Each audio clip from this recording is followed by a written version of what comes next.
Hey guys, it's me, Magic the Joker from Kingdom 1628 with another video for you guys today. This one is going to be on gathering commanders. So, first of all, there are 7 total gatherers. We're going to be looking at Ishida, Sion Diak, Gaius, Constance, Centurion, Sarka, and Cleopatra.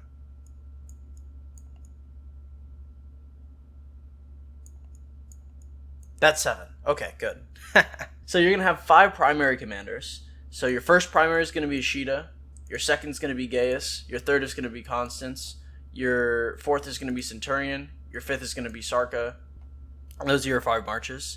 So I said there were 7 gathering commanders. There is one more, Joan of Arc.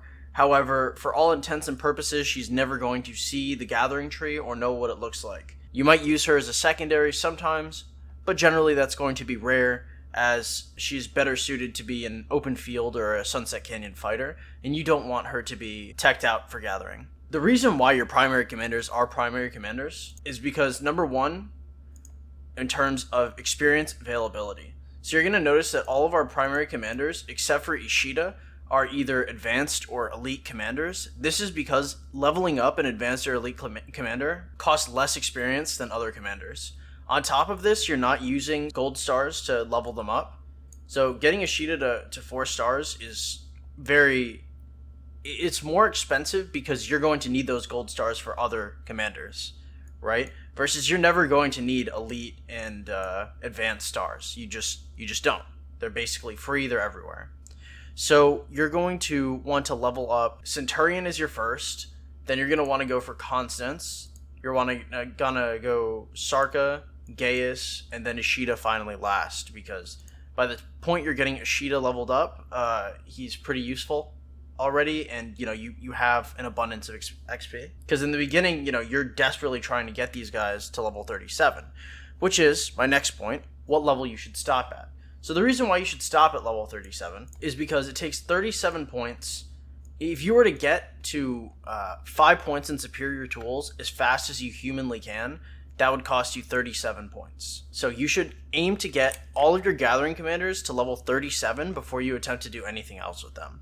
So why you should continue leveling them in the mid game when you're bottlenecked on stars. So if you can see, I can't level up my epics, I can't level up this legendary, and it's because I have no purple and legendary stars, right? So at this point, the only things that can get XP are my gathering commanders. Why I would continue to level them up is because I want to give them more tankiness. If you look into their talents, over here you can have more maximum troop capacity, which is more stuff that they can hold. Over here is 30% movement speed for siege units. That's pretty good. So I mean, like, leveling them up isn't bad. They get more total carry capacity because they can have more units. And really, like, if you have no other place for the XP to go, it's good to put it in. So my final point is which skills should be maxed. With commanders like this, you want to get them to level 10, so they have 2 abilities available, and you want to max their second ability, and then you can take them all the way to 37. The only person that I would say this is irrelevant with is probably Centurion, because you are going to get so many Centurion sculptures so quickly, it really doesn't matter. And also, like, this 10% bonus, I mean, it's nice, but you're going to have to max everything out anyway. Centurion first, and then, try and slowly progress so you can always get this second ability maxed on the rest of your commanders. If you have elite universal commander sculptures, they should all go into Constance, because you can't get her out of chests. You can only get her in Expedition, and you should never use Expedition coins on her. So if you get elite commander sculptures, use them straight on Constance. That's going to be it for the video.